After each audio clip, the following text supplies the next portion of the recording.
Salut les amis, j'espère que vous allez bien. Je vous fais une vidéo pour comprendre ce qui se passe en ce moment. Vous avez vu le contexte économique dans lequel nous sommes. Il y a une incertitude palpable, on le voit au quotidien. Et je vais essayer à travers de cette vidéo vous expliquer ce à quoi on assiste et qu'est-ce qu'il faudrait faire nous à titre individuel. Donc, vous l'avez bien compris, Emmanuel Macron a pris la parole il y a quelques jours de ça. Il nous a expliqué qu'il y aurait des risques, des crises et la fin de l'abondance. Alors, ça peut être controversé ces paroles. Il y a des polémiques qui se créent, mais il faut bien comprendre le sens de la chose. C'est qu'aujourd'hui, on vit dans une grande incertitude.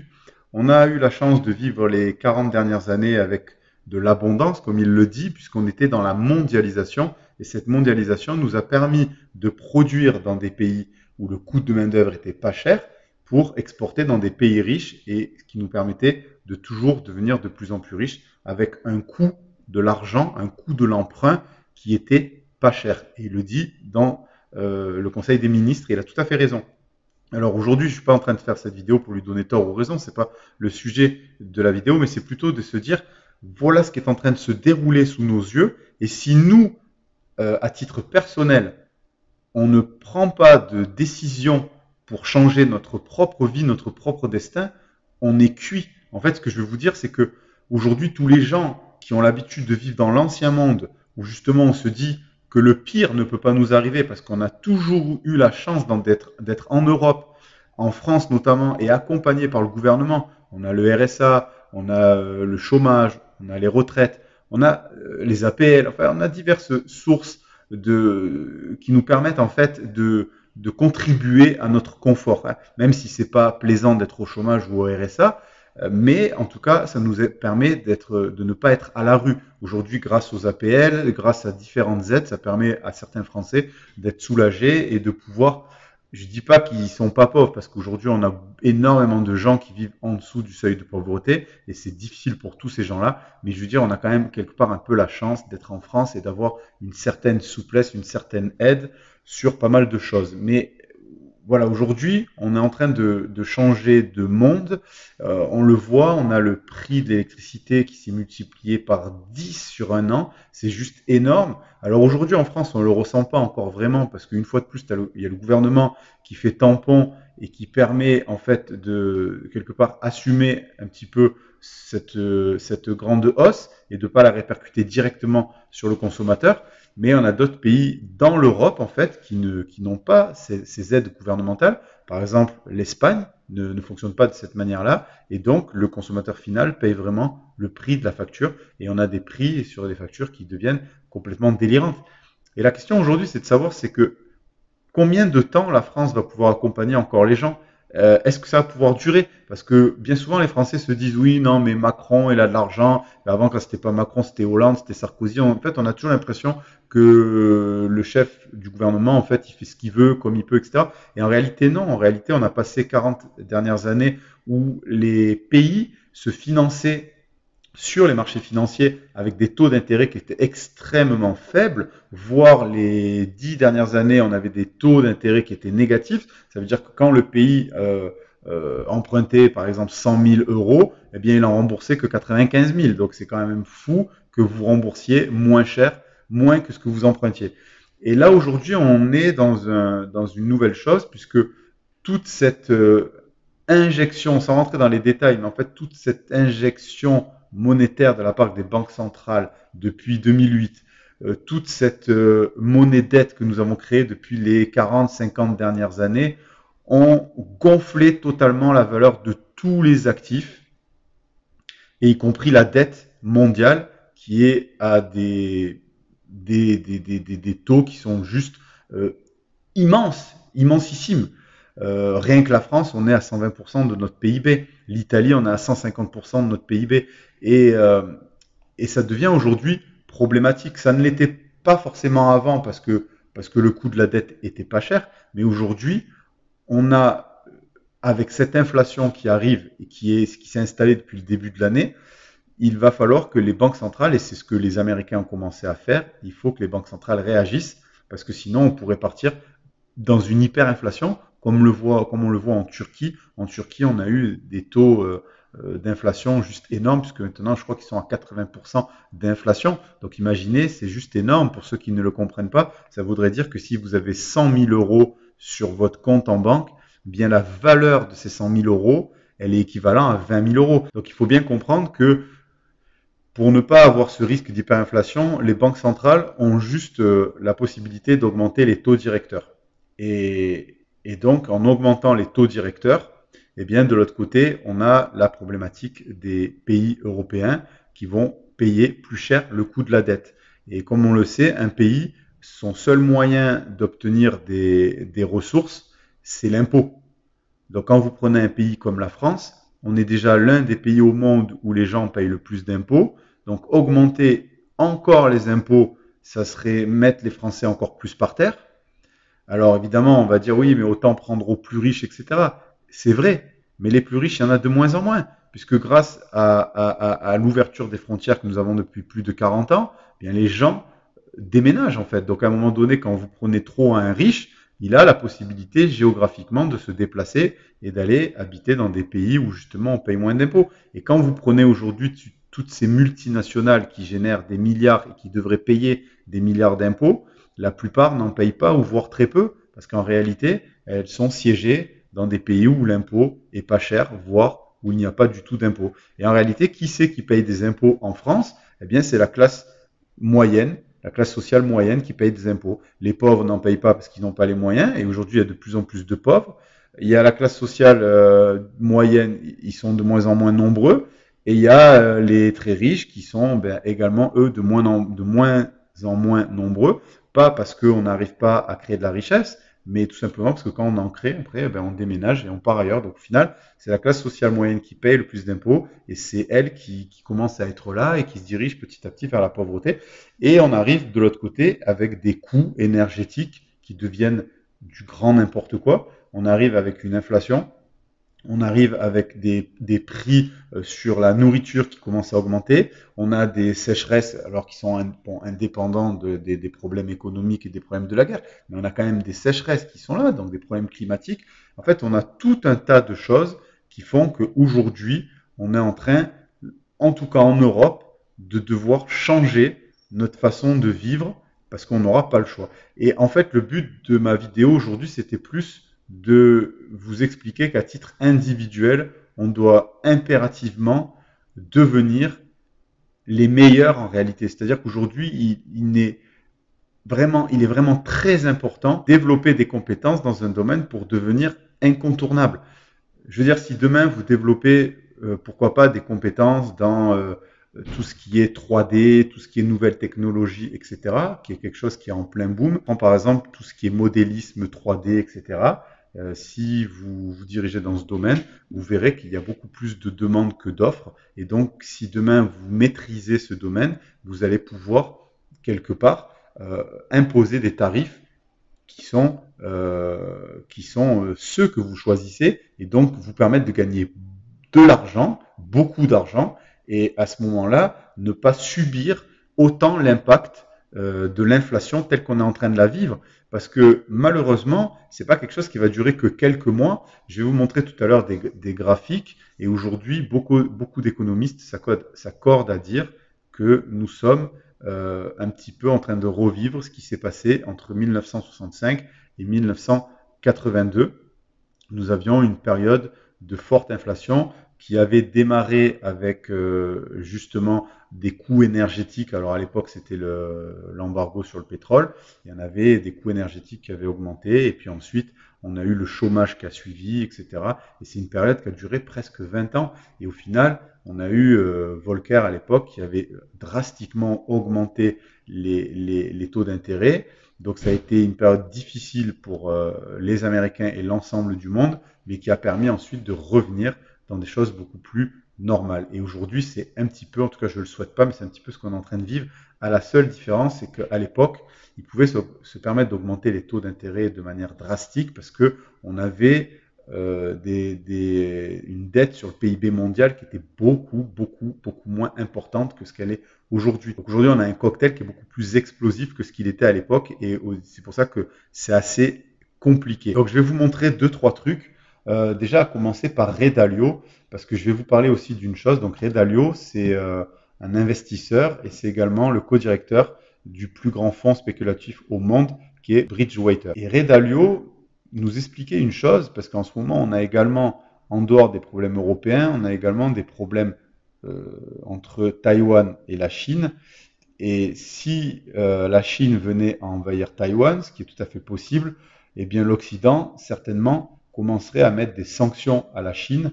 Et Ray Dalio nous expliquait justement que la Chine a un impact sur le monde qui est 7 fois plus important que la Russie. Ce qui voudrait dire que si demain on commençait à mettre réellement des sanctions à la Chine, on aurait des chaînes d'approvisionnement qui seraient complètement dévastées et ça, on aurait un impact économique qui serait juste dramatique pour l'ensemble du monde.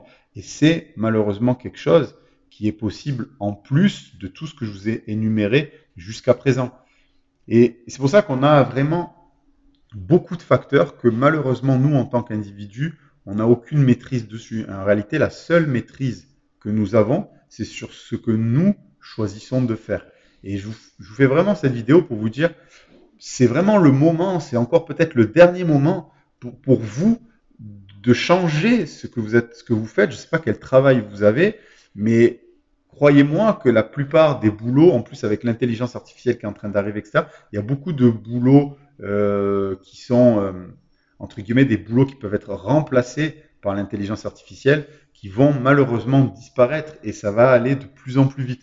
Donc en fait, aujourd'hui, il est vraiment important d'aller se diriger vers des choses qui sont, par exemple, eh bien, irremplaçables. Par exemple, vous prenez la bourse. Moi qui suis trader, je vous encourage pas forcément à faire du day trading parce que c'est pas facile, mais en tout cas, on peut l'apprendre, on peut le comprendre et on peut le faire. Mais ça prend quand même du temps. Mais par contre, vous pouvez, par exemple, vous diriger faire du swing trading pour comprendre les marchés et investir et protéger votre argent. Parce qu'aujourd'hui, regardez, quand je vous mets un graphique, par exemple, sur l'euro, et vous voyez bien que l'euro est littéralement en train de s'effondrer, et ça a commencé exactement ici à la cassure, c'était le 13 septembre 2021, et depuis, on ne fait que baisser. Alors en vert, c'est la moyenne mobile 20 périodes, et en violet, c'est une moyenne mobile 200 périodes, et ça, c'est très utilisé, la 200 périodes, justement, par les grands fonds et les grandes banques.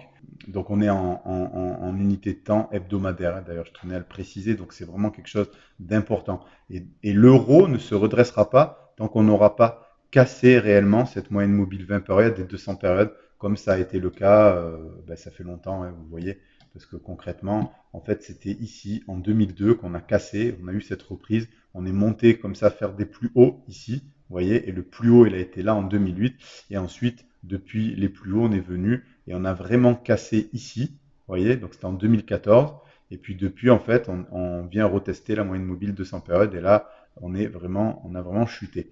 Et ça nous dit quoi? Ça nous dit qu'aujourd'hui, bien, malheureusement, le dollar étant la monnaie roi pour l'instant dans le monde, je dis bien pour l'instant, les choses peuvent changer, mais en tout cas, c'est comme ça que ça évolue depuis des années. Eh bien, tout est négocié dans le monde. 80 à 90% des choses que vous utilisez au quotidien sont négociées en dollars. Ce qui fait que quand l'euro est plus fort que le dollar, ça vous permet d'avoir vos produits de consommation de tous les jours moins chers.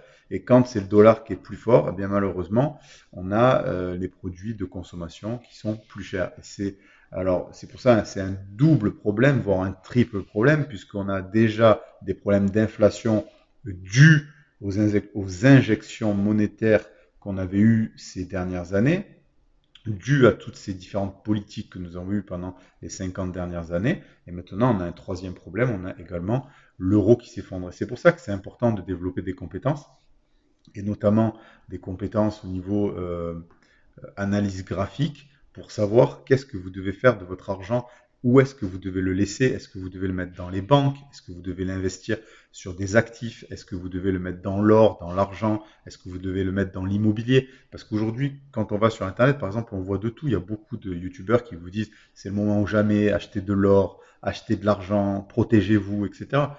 C'est intéressant. Par exemple, là, si vous voyez, on va sur le gold. Il y a beaucoup de gens qui vous disent que c'est le meilleur moment d'acheter de l'or parce que justement, depuis toujours, L'or a prouvé il était une valeur refuge. Et vous voyez, l'or, on voit bien qu'on a eu, ben là, vous voyez, depuis 2018, on a cassé la moyenne mobile 20 périodes et la moyenne mobile 200 périodes. Et là, on est arrivé, on a fait un plus haut en 2020. Et depuis 2020, en fait, on est dans un range. C'est-à-dire on est venu taper 2 fois les plus hauts ici, entre 2020 et 2022. Et maintenant, on est sur les plus bas ici. Vous voyez? Et donc, qu'est-ce qui va se passer? Il va se passer qu'à un moment donné, on va casser soit par le bas, soit par le haut. On n'est pas devin, ça sert à rien de dire oui, mais c'est facile de dire ça. Ben, évidemment qu'on ne peut pas deviner par où ça va casser. Mais si ça venait à casser par le bas, on ira retester la moyenne mobile 200 périodes et on pourrait même, pourquoi pas, aller plus bas. Parce qu'en fait, malheureusement, on est dans une période où on est dans de l'inflation et on pourrait se diriger, pourquoi pas, sur de la stagflation, voire de l'hyperinflation. En fait, on ne sait pas où on en est. Et concrètement, aujourd'hui, le seul actif qui se démarque un petit peu de tout ça, c'est pour l'instant juste le dollar, si on peut appeler ça un actif, parce que ça reste une monnaie. Alors même s'il y a beaucoup de gens qui vont vous dire, ouais, mais le dollar, machin, c'est perdu, c'est pourri, c'est ceci, c'est cela, vous dites ce que vous voulez. Mais en tout cas, ce qui est important, c'est que quand vous savez analyser les graphiques, vous vous dites, OK, en ce moment, il y a ça qui évolue dans tel sens, ça évolue dans tel sens. Par exemple, vous prenez le dollar, vous voyez que ici, on est en plein bull run, c'est-à-dire que là, depuis la période de septembre 2021, on a fait qu'accélérer, et donc vous voyez le dollar fait qu'augmenter, et la prochaine résistance, elle est ici. Vous voyez, elle est jusqu'à 120. Donc ça, c'est le dollar index face à un panier de devises, face à différentes devises importantes dans le monde. Et on voit que lui, aujourd'hui, il progresse, contrairement à d'autres actifs comme le gold, je vous dis, qui fait pas grand-chose, comme le bitcoin. Par exemple, si on prend le bitcoin, effectivement, on a eu cette belle poussée haussière à laquelle on a tous assisté. Et puis depuis, on n'a fait que descendre, même si aujourd'hui, il y a plein de gens qui vous disent non, mais c'est le plus bas, on ne peut pas plus baisser, etc. Eh bien, on n'en sait rien. On voit concrètement qu'on est venu taper la moyenne mobile 200 périodes et depuis, on joue avec. Donc là, aujourd'hui, on n'arrive pas à faire plus haut, on redescend. Maintenant, est-ce qu'on va venir ici, taper là, stabiliser et puis repartir, hein? On pourrait tout à fait, pourquoi pas venir là, stabiliser comme ça et puis après repartir. Mais est-ce que c'est le bon moment d'acheter du Bitcoin? Pour moi, c'est pas du tout le bon moment. Alors, il y a plein de gens qui vont vous dire, ouais, mais le DCA, c'est super, c'est génial, il faut faire du DCA. Ben, on va regarder par exemple le DCA. Oui, le DCA, moi je dis c'est bien quand vous êtes dans une période haussière. C'est génial comme on a vécu depuis les 40 dernières années. Mais par exemple, si vous prenez le Dow Jones, on est ici et on va prendre du recul. Regardez, on va prendre du recul sur le Dow Jones. Donc le Dow Jones qui est le plus vieil indice américain. Et du coup, on a pas mal de données. Et je voulais vous montrer le Dow Jones, ce qui s'est passé pendant justement 1965 à 1982. Vous allez comprendre. Regardez. Vous voyez, là on arrivait de la fin de la Deuxième Guerre mondiale et on avait le Dow Jones qui évoluait, donc on est toujours en hebdomadaire, mais vous voyez qu'on avait cette tendance qui était haussière. On peut la noter, vous voyez, on voyait bien que ça montait comme ça. Okay, et puis là, quand on est arrivé ici, 1965, 1966, qu'est-ce qui s'est passé? On a commencé en fait à stagner. C'est-à-dire qu'on a fait un plus haut ici en 66, on a fait un plus haut ici en 73, on a fait un plus haut en 76, on a fait un plus haut en 81. Mais je veux dire, pendant toute cette période-là, en réalité, on va pouvoir la matérialiser là. Attendez 2 petites secondes. Bon, je trouve pas, c'est pas grave. J'utilise très peu TradingView, du coup je le maîtrise pas forcément. Mais en tout cas, vous avez bien compris que pendant cette période-là, qui a duré de 1965 à 1982, le Dow Jones n'a rien fait. Et donc je vous parle du Dow Jones, c'était valable pour le SP500. Donc on voit que le marché action ne faisait strictement rien. Et là, pendant cette période, vous faites du DCA. Alors c'est bien hein, pour les gens qui ont un moral d'acier, vous êtes hyper fort, vous êtes comme Warren Buffett. Vous allez vous permettre d'investir tous les mois pendant 20 ans avec finalement votre portefeuille qui fait du surplace, parce qu'en réalité, vous allez faire des fois des plus hauts et des plus bas, mais il n'y a rien de concret. Et vous ne savez pas combien de temps ça va durer. Au final, avec le recul, on sait que ça a duré 20 ans. Alors évidemment, il y a beaucoup de gens qui vous diront sur toute une vie, et c'est vrai, sur toute une vie, si vous investissez sur 100 ans, hein, alors pas sur 100 ans, parce que vous n'allez pas vivre 100 ans, mais on va dire sur 80 ans, il y a de très très très très grandes probabilités, puisque c'est ce que nous montrent les chiffres, que le marché fait que monter. Et c'est une réalité. On prend le Dow Jones sur 100 ans, le Dow Jones fait que monter. Regardez, on se met en mensuel et on voit très très bien que, vous voyez, on a depuis 1897, on avait un Dow Jones qui était à 26 et aujourd'hui, on est là, regardez, à, vous voyez, on est là ici à 30 et quelques mille. Vous voyez, donc évidemment que sur le très très long terme, c'est haussier. Mais ce que je veux dire, c'est qu'il va falloir quand même, si jamais on rentrait dans une période comme celle qui a été entre 1965 et 1982, qui a duré 20 ans, vous faites du DCA et pendant 20 ans, vous savez que c'est dur. Donc c'est pour ça que je vous dis, c'est intéressant de développer des compétences. C'est là que vous allez pouvoir vous-même imposer vos prix, imposer votre façon de travailler. C'est vous qui allez être libre et gagner l'argent que vous avez envie de gagner plutôt que de subir tout ce système qui est en train de se développer devant nous. Parce que quand vous faites un travail justement dans lequel eh bien, il y a plus de demandes que d'offres, comme dans beaucoup de métiers, bien, malheureusement, vous allez subir les conséquences et être tributaire de ce qui se passe tous les jours. Et donc, c'est pour ça que moi, j'encourage les gens qui veulent se mettre dans la bourse. Alors, pas forcément le day trading, parce que c'est plus difficile, mais ne serait-ce que le swing trading pour comprendre et investir votre argent dans les actifs qui rémunèrent le mieux.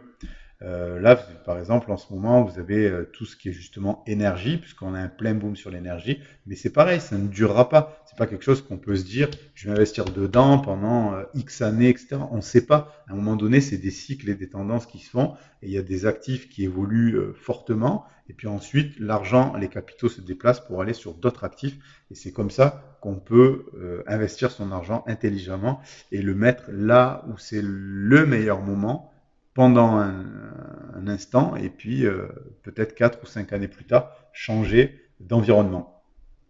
Alors je vous montre tout ça parce qu'on voit vraiment aujourd'hui qu'on est en train de partir dans quelque chose de complètement fou. Vous prenez pareil sur le marché immobilier, on voit qu'on est en train de nous expliquer que la hausse des taux d'intérêt, ce qui est tout à fait logique, et commence à affecter le marché de l'immobilier. C'est pour ça que quand il y a plein de gens aussi de l'autre côté qui vous disent investir dans l'immobilier, je dis pas que l'immobilier c'est pas bien, loin de là, l'immobilier il faudra toujours un toit. Aujourd'hui évidemment la population continue de s'accroître dans le monde et donc on a tous besoin d'un toit et l'immobilier c'est un investissement intelligent. Mais c'est pareil, il y a des cycles dans l'immobilier, il y a des cycles où c'est intéressant d'acheter parce que les prix sont bas, il y a des cycles où c'est moins intéressant parce que les prix sont hauts. Et là on voit qu'on a eu affaire depuis les dernières années un bull run sur l'immobilier où tout le monde s'est jeté sur l'immobilier. On avait des taux d'intérêt qui étaient extrêmement bas et c'était hyper intéressant d'acheter. Et on a eu l'immobilier qui a flambé. Aujourd'hui, on a des taux d'intérêt qui sont pour l'instant en train de progresser doucement parce que la Banque centrale, elle marche sur des œufs, donc elle investit,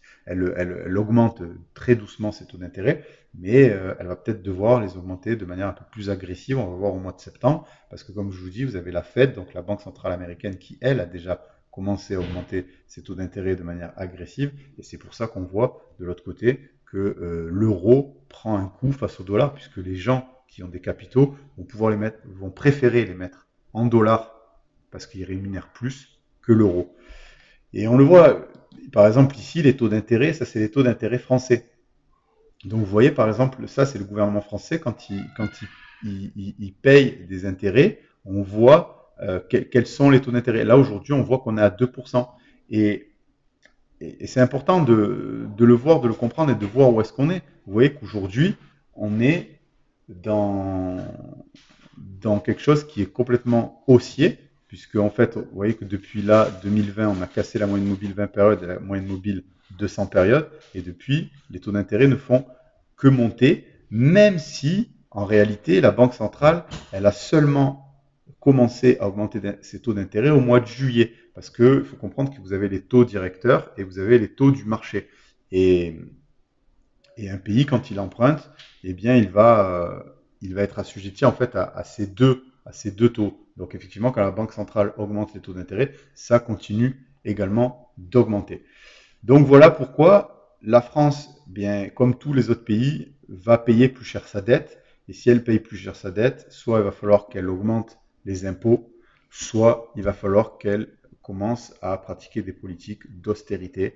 Et dans tous les cas, ça risque d'être difficile pour les Français, pour les Européens, puisqu'en parallèle, nous avons toutes les autres choses qui continuent d'augmenter, comme je vous le dis depuis tout à l'heure.